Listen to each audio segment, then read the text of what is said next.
Self-proclaimed psychic is accused of getting a Maryland man to embezzle more than $4 million to feed her lavish lifestyle.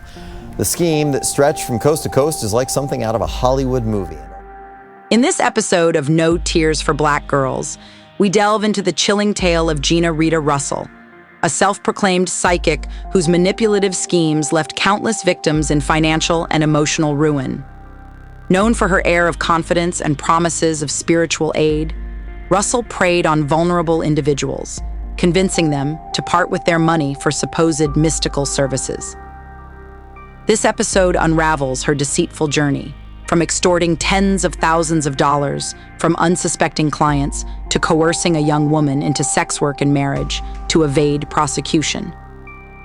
We uncover the sinister web she wove with the help of her family and accomplices, resulting in a staggering $4.2 million restitution order and multiple prison sentences. Join us as we explore how Russell's greed and manipulation were finally brought to justice, and the lasting impact on her victims. On a dark spring evening, Gina Rita Russell approached a woman on the busy streets of Los Angeles. With an air of all-knowing confidence, she declared that their meeting was destined by fate. Russell offered to use her psychic abilities to help the woman with her troubles for a fee of $300. As they sat in a nearby park, she read the woman's palm and revealed that her music career was plagued by negative energy. She claimed to have the power to cleanse it and convince the woman to hand over tens of thousands of dollars. Under Russell's guidance, the woman engaged in sex work and surrendered most of her earnings to Russell. But this wasn't the first time Russell had used her supposed psychic powers for personal gain. In fact, she was already awaiting sentencing for a $4 million extortion scheme on the East Coast, which involved manipulating another vulnerable young woman through fear and violence. Russell's true nature as a menace to society was revealed in court documents detailing how she preyed on unsuspecting victims with promises of spiritual assistance.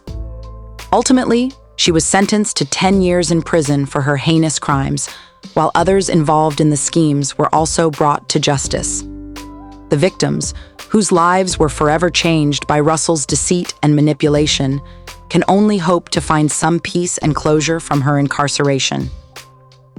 HN started off as a personal assistant to Russell and her wealthy family, but soon became entangled in their web of deceit and greed. The clan had an insatiable desire for lavish possessions and extravagant experiences, but lacked the willingness to earn it honestly. Instead, they used HN as a pawn to manipulate and scam people out of their money. At first, HN was just providing legitimate services and receiving financial compensation.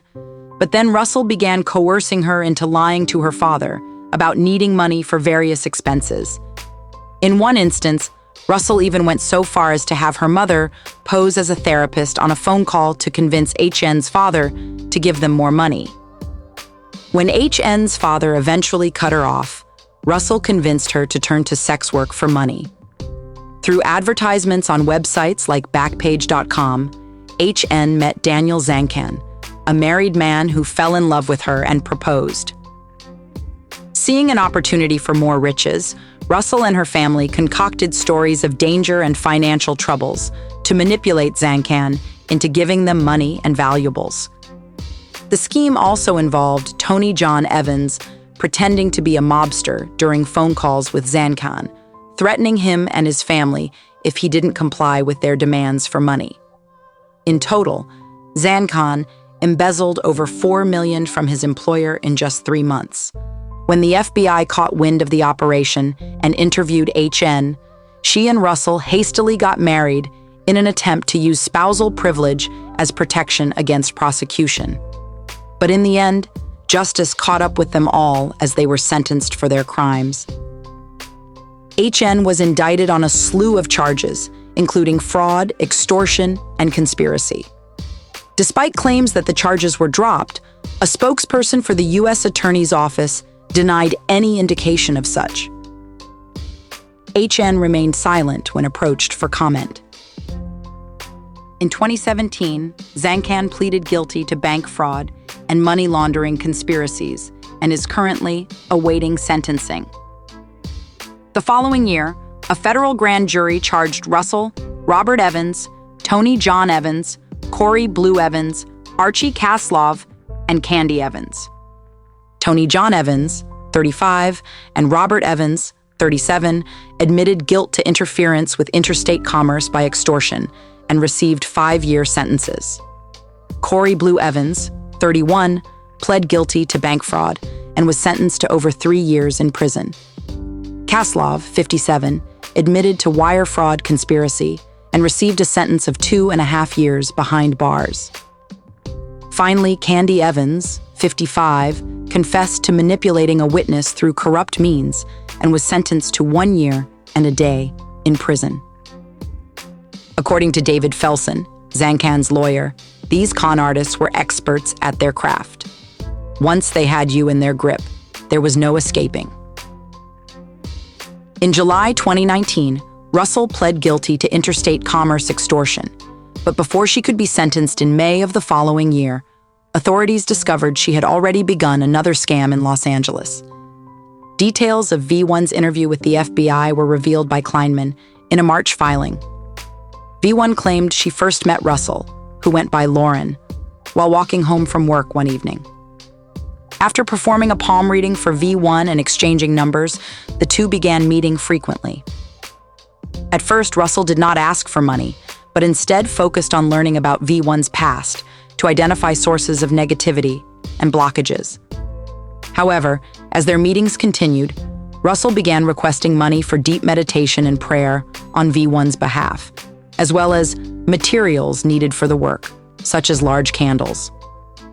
She even showed V1 a picture of a human-sized candle that she claimed had broken due to V1's negativity and demanded money to replace it. V1 ended up giving tens of thousands of dollars from her family and friends to continue paying Russell. Eventually, Russell convinced V1 to leave her job, stating that it was time to move on.